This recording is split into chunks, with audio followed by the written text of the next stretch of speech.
I went in with a sense of confidence. I was like, I know who I am. I know who Sharon Gaffka is. This is what I want to get out of the experience.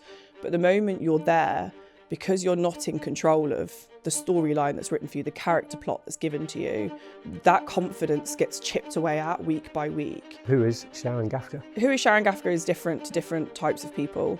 I think the majority of people will know me as a Love Island contestant or a former Love Island contestant, and someone who turned into a political activist.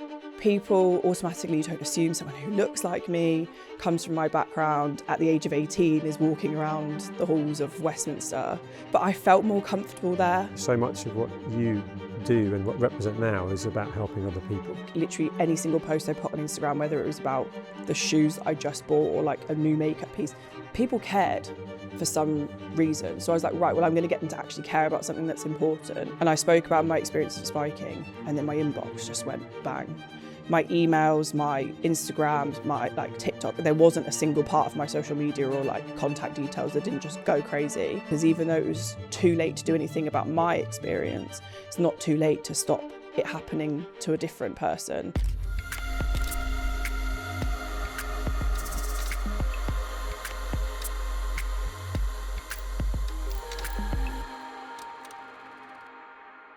Welcome. Thank you for having me. Yeah, looking forward to this. Yeah, I've been looking forward to it as well. My hoping my baby brain doesn't take over the conversation. No, absolutely not. Well, you're a pro at this. You think, but I feel like every time I sit in front of a camera, it feels like a new nerve-wracking experience, and I don't know if it's part of imposter syndrome that I haven't quite got over yet. So I don't know about you. I would say the same. Isn't there an element of being accountable and almost slightly nervous that then makes you perform better? I don't know, because sometimes I feel like if I care too much, then I overcomplicate it in my brain, as opposed to if I'm a bit more relaxed and don't care as much, then I tend to perform better, if that makes sense. Yeah, it does. Interesting. Yeah, maybe it's just my personality type. Yeah. Well, let's start with who is Sharon Gaffka? Who is Sharon Gaffka is different to different types of people. I think the majority of people will know me as a Love Island contestant or a former Love Island contestant, and someone who turned into a political activist. Yeah. Which should we start with? Because the Love Island part for me is quite interesting, because knowing what I know about you before, striving academic, very bright girl, it almost doesn't fit in the middle. But I think maybe we should unravel that as the story of how Love Island came to be. I always wanted to strive to be the best. I know as a teenager I was very hard on myself if I didn't achieve the best of what I thought I could achieve. And I think that does come from my parents, both of them first, second generation immigrants. It's very traditional in an Asian household. All the stereotypes in that sense are very much true. My mum wanted me to be a doctor. I'm terrible with blood, so that was never going to happen. But I was very sporty, very academic. I wanted to pursue a career in law. My mum unfortunately got cancer through the early stages of my GCSE. So I didn't want to go to university straight away. So I took a non-traditional route into the workplace. I became an apprentice, and I fell in love with the work that I was doing there, and I wanted to be a high achiever there. And that was government work, wasn't it? It was government work. And I think that people automatically don't assume someone who looks like me, comes from my background, at the age of 18 is walking around the halls of Westminster. But I felt more comfortable there, even though maybe people didn't think I belonged there straight away. Love Island actually came as a result of the people that I met along the way. They thought it would be funny to sign me up, a good idea for me to take that as a bit of a career break. Love Island as a career break is an interesting concept in itself. But I just think that I always want to say yes to new experiences, and I've done that throughout my entire life so far. And so far, it's not done me wrong. I've not had any regrets. It's made life variable, right? Made it diverse. And I think I've done a lot for someone who's only 30. So hopefully for the next 30 years, I'll have the same amount of experiences. Yeah. Just with Love Island, it's a sort of microclimate as an experience that you can't really prepare for. So I just want to kind of unravel that, where relatively short, small part of your life, but high impact, ultimately makes you recognisable, builds you a whole platform, followers. But the bit I'm most interested in is that sort of almost the confidence element to back yourself to go on it, still try and be yourself, and then come out and deal with what is ultimately, I guess, kind of fallout, if you like. There's fame, there's a lot to deal with there. I would always describe it to people that have never been through a similar experience as it's a social experiment. You know, all your faculties are not yours in a sense, like, you know, how you'd cope with mental challenges, emotional challenges are not there. I'd actually kind of compare it to the COVID lockdown experience. But if I took away your access to the internet, your 1 hour walk a day, and I put a camera on you 24 hours a day, that's very similar in that aspect. You go in with I went in with a sense of confidence. I was like, I know who I am. I know who Sharon Gaffka is. This is what I want to get out of the experience. But the moment you're there, because you're not in control of the storyline that's written for you, the character plot that's given to you, that confidence gets chipped away at week by week. And particularly if you had an experience that I had, which is that we know that ethnic minority women struggle in Love Island.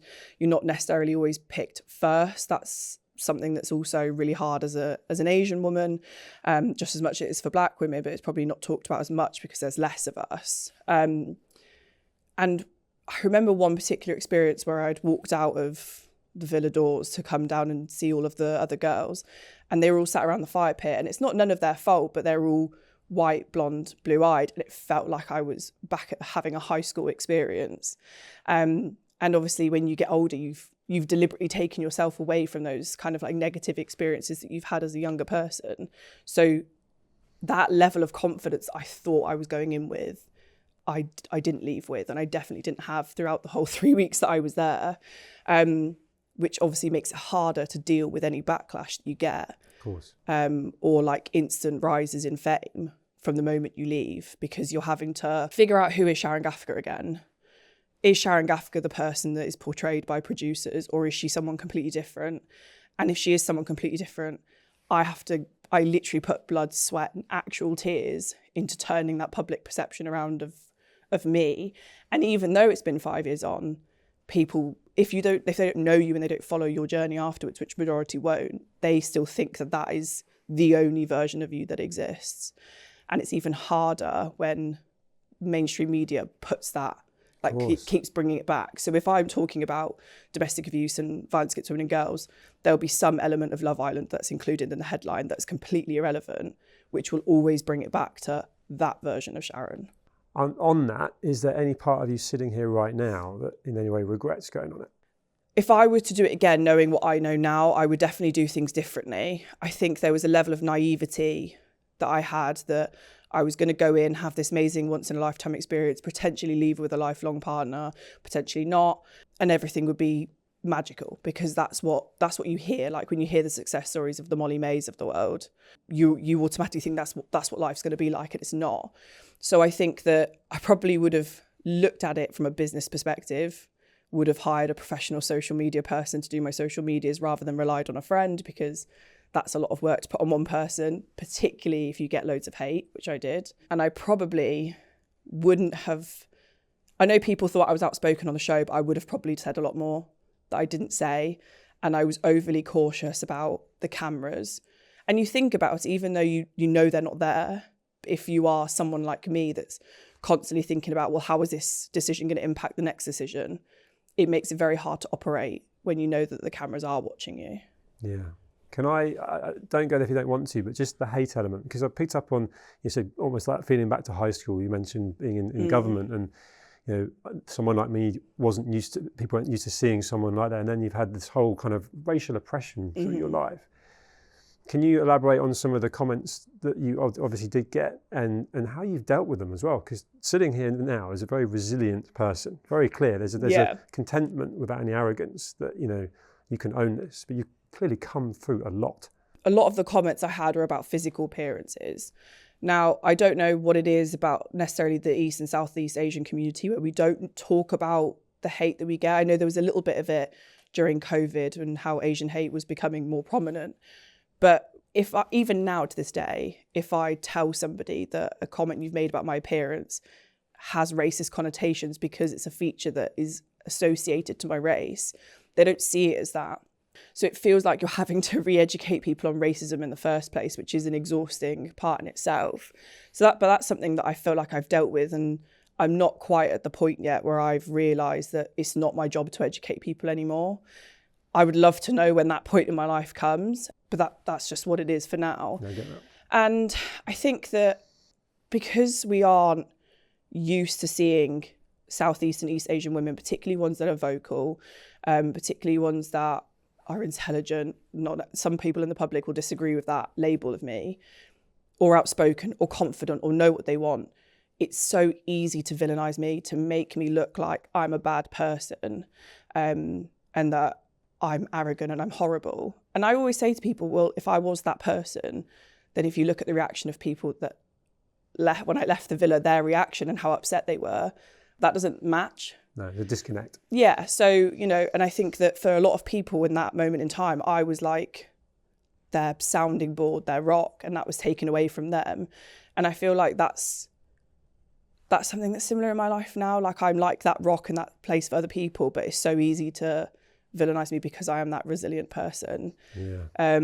But it's something I've had to learn because I've had no choice. No, and you've had the lived experiences that at the time clearly you would never have wanted, but sitting here right now, there's that the resilience piece comes with the lived experience of the scars, if you like. Yeah, and it's all part of the storytelling, I guess, as well, right? I do wish that, my parents would have spoken to me about the oppressions they've received throughout their lives, for very different reasons. My dad was ginger growing up in school, which obviously has its own had its own things, but they didn't have the sit down conversation with me that I would have liked to have had, and that I probably will have with my son at some point in his life. So they tried to shield you. Yeah. So then you had no defence or way of knowing how to deal with that when it came your way. Well, I wonder as well if because my mum is a brown skinned woman and I'm a bit more white passing than her, whether that she thought I wouldn't have it in the same way she did. So maybe there was a little bit of naivety on her part.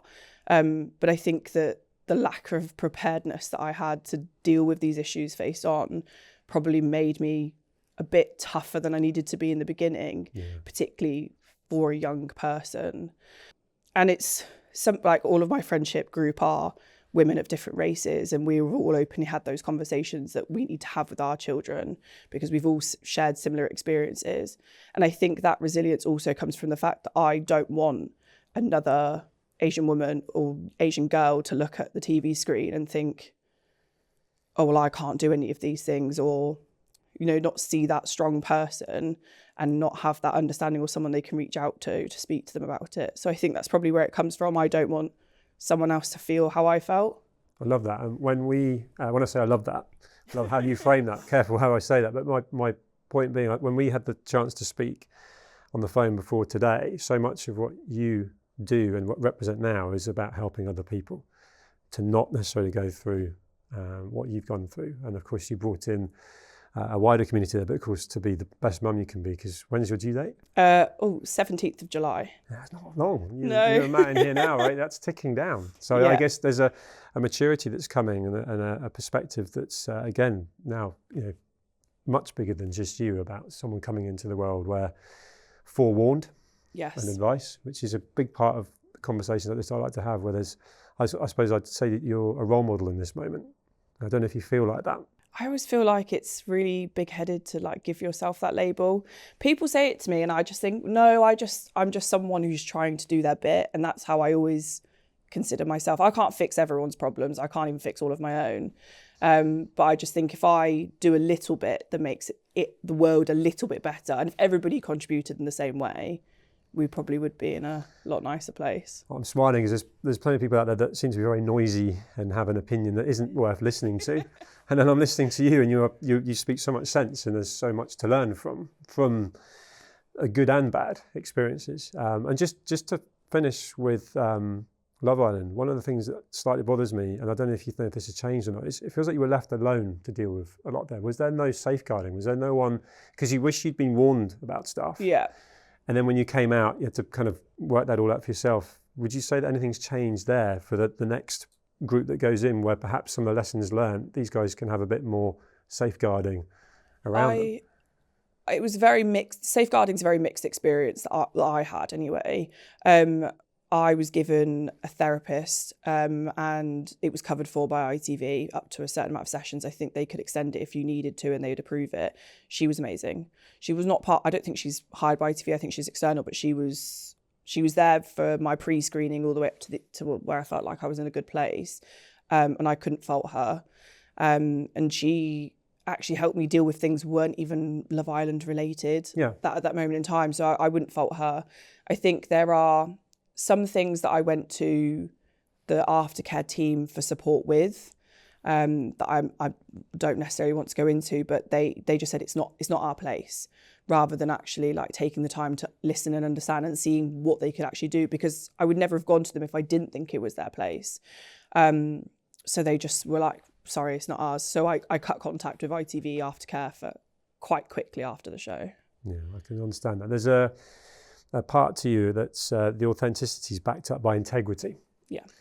And I think that's probably a key part of, sort of post Love Island, the campaigning. And again, bringing the fact that so much of what you do now is beyond your own experience. But should we just cover the exposure you've had through campaigning and what led to that? Yeah. When I left Love Island, it goes back to having that, not knowing who Sharon Gaffka is, that but loss of identity for that brief period of time. And then I remember that Freshers Week was coming out, and lots of young women, particularly in the area that I live in, I live in South Oxfordshire, there's lots of universities around, lots of women and freshers ages were saying that they were having experiences with spiking, they didn't feel safe when they were going out. And I was like in awe of their strength to be able to say that that's something they're going through and that they wanted to do something about it. And I actually turned around to my publicists, Jen and Ash at the time, and said, well, that's actually something that happened to me last summer. And they were like, do you feel comfortable talking about it? And I was like, oh, I don't know. But I think my experience of having worked in government, knowing how policy is formed, knowing how politicians actually care about things or why they should care about things, and it's because it's public pressure and conversations in media, and knowing at that moment in time, anything I did, like literally any single post I put on Instagram, whether it was about the shoes I just bought or like a new makeup piece, people cared for some reason. So I was like, right, well, I'm going to get them to actually care about something that's important. So I wrote my second piece for Grazia. I think I was the first Love Islander to write in print for them as a publication, and this was my second article. And I spoke about my experiences of spiking, and then my inbox just went bang. My emails, my Instagrams, my like TikTok, there wasn't a single part of my social media or like contact details that didn't just go crazy. And it was with predominantly women, but it wasn't a single group demographic of people that were saying they experienced this. So I just emailed my MP. They were kind of fobbing me off a little bit, and I was like, I've written these emails myself. I've tried every excuse under the sun. I'm coming in whether you like it or not. So I took my publicist with me, and we had a conversation. I put that on Instagram. That went crazy and sparked a lot more people. And then I caught wind that the Home Affairs Select Committee were doing like a report on it. So I'd actually submitted my own report that I'd written out of 1,500 Instagram DMs and emails that I'd received that I read on my own because I didn't want anyone else to reread some of the things I was being sent, and sent it to them. And then it was an accident. I didn't know what path I wanted to take, but I didn't intend on going this way. I think some people maybe get a little bit of a nudge from their teams, but this was just my team saying, I think you should just do it and then see what happens. And then what happened? Because this is fascinating, because you obviously opened up a can of worms, right? You weren't expecting what happened. I remember days.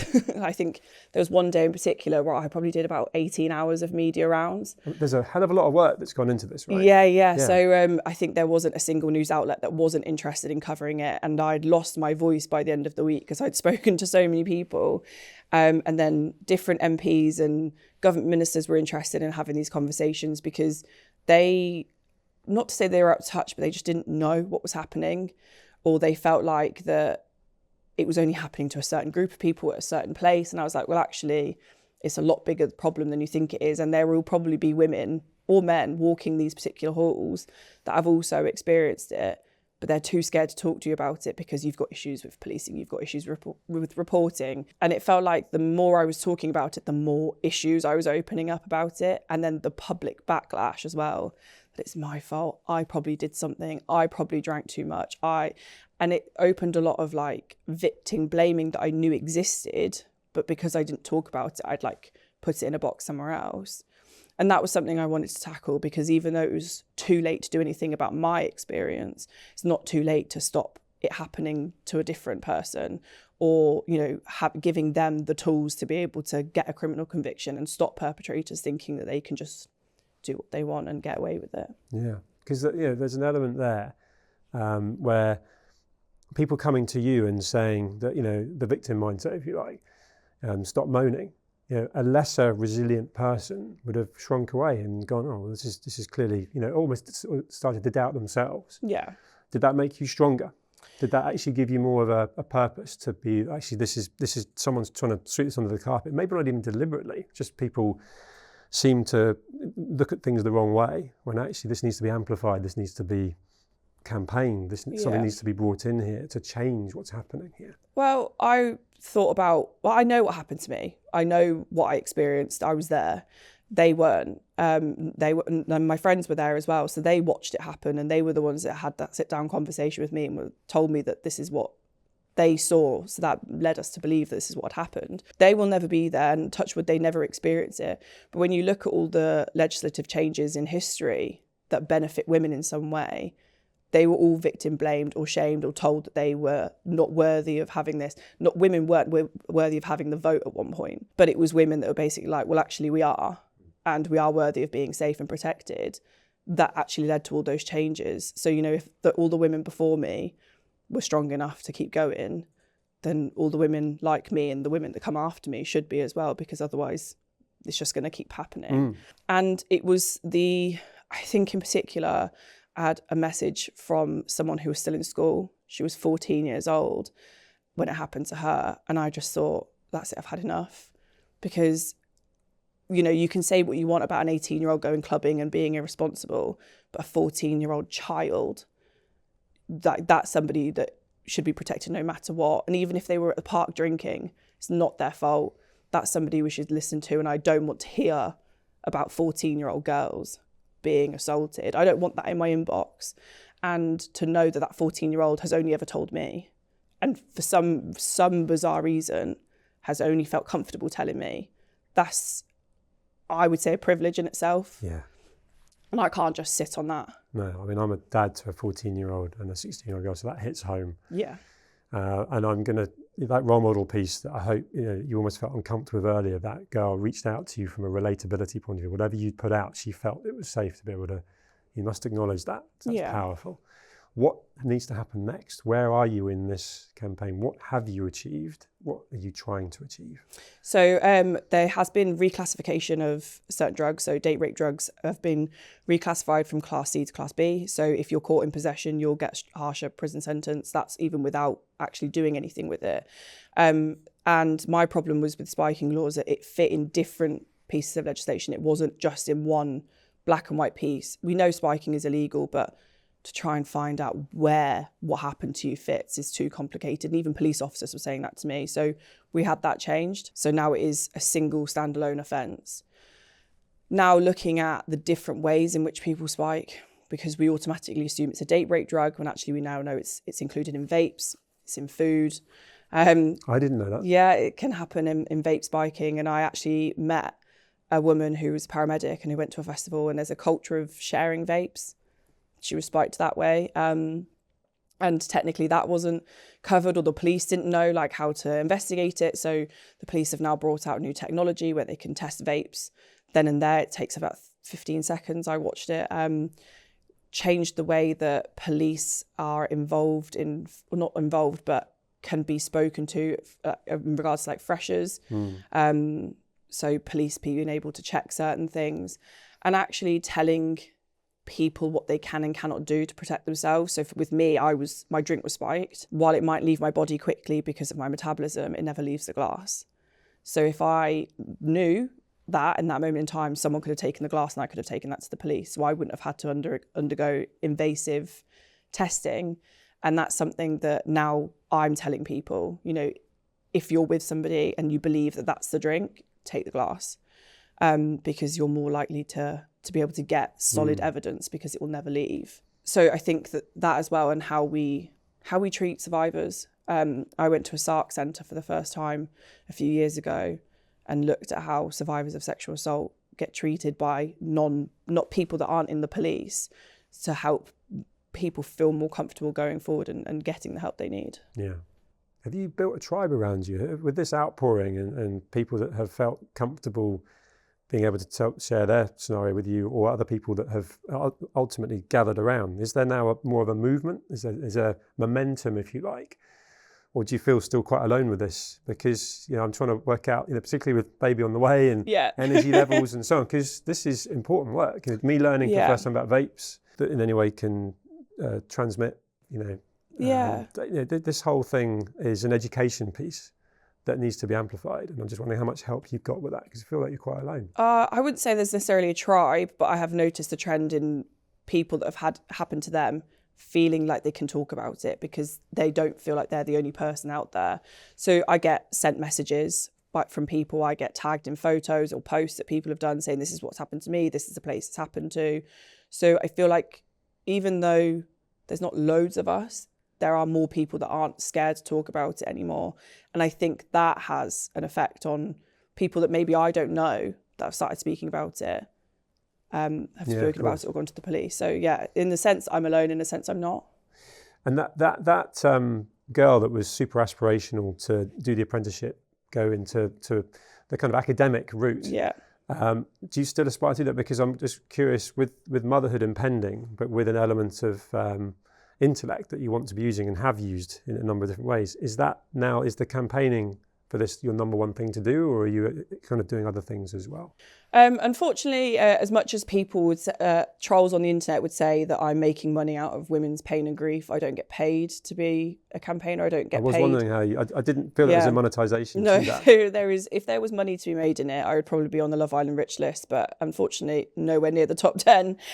So no, all of this is completely voluntary. It's love of wanting to make the world a better place, wanting to listen to people and do more with. So this is purpose work. Yeah, it's purpose driven.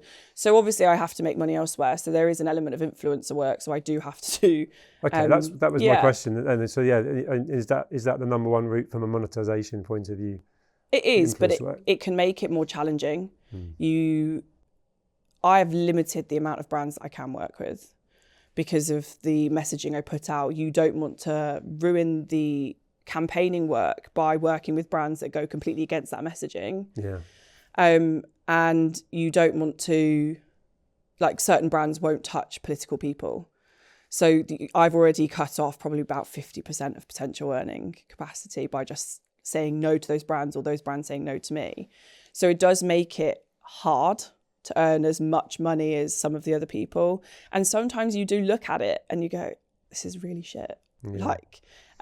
Because I am a good person, in my brain anyway, whether people believe it or not, I'm a good person. Why should it be so much harder? But actually the relationships I've built with the brands that I work with, they're purpose driven as well. So I don't There's good alignment there. It's just been limited by circumstance. Yeah, so I don't feel like when I put an ad out there that I'm perpetuating or contributing to the cycle of negative images online. Yeah. So it's exhausting to constantly think about, how does this make somebody feel? Am I going to make someone feel bad when I post this? Am I going to upset? And Matthews, my fiance, is probably driven up the wall by me constantly overthinking every single thing I do online. And I'm more tired being an influencer than I am being a civil servant as a result of it. So it's hard work, isn't it? I mean, most kids growing up now want to be an influencer without necessarily knowing what it entails. Yeah. Because there's a lot of graft, there's a lot of exposure, isn't there? There's a lot of judgment. Yeah, I still do a lot of work with secondary schools in my local area. I go back to my secondary school a lot because I want to see more young women entering the world of politics. And a lot of the time when I speak to them, they're like, I want to be an influencer. And I said, but what do you want to influence? Because the influencer market is so saturated now, and it's great because we know it's predominantly women that are earning incomes from this. And it's more flexible. And, if you have children, that flexibility is gold. But there needs to be a niche behind it now to even be somebody in that industry. Every successful influencer I know has a niche in some way, whether that be I know Emily, the nutritionist, Emily English. Yeah. She kind of exploded out of nowhere, but that's because she built this really niche style of content, and what she's influencing is trying to get people to eat healthy. You need to have that. You can't just wake up one day and say, I'm going to post pretty pictures, because that doesn't get the attention anymore, doesn't gauge the algorithm. And there's a lot of numbers involved, and I'm not really a numbers girly. So all of that stuff makes me really stressed out when you have to deal with all the numbers and stuff, and all the client meetings, and all the potential no's, and all the potential like doors closing in your face. You have to be really resilient to do that. Yeah, facing rejection, dealing with it. A lot of rejection, I think. And it's not even like rejection from brands or potential people that you could be working with. It's also rejection from the public, because pre-Love Island, when I said I knew who Sharon was and I was really confident, now my confidence feels like I need validation from people I don't know, because that's what brands want. They want people that they want to work with, people that people are obsessed with.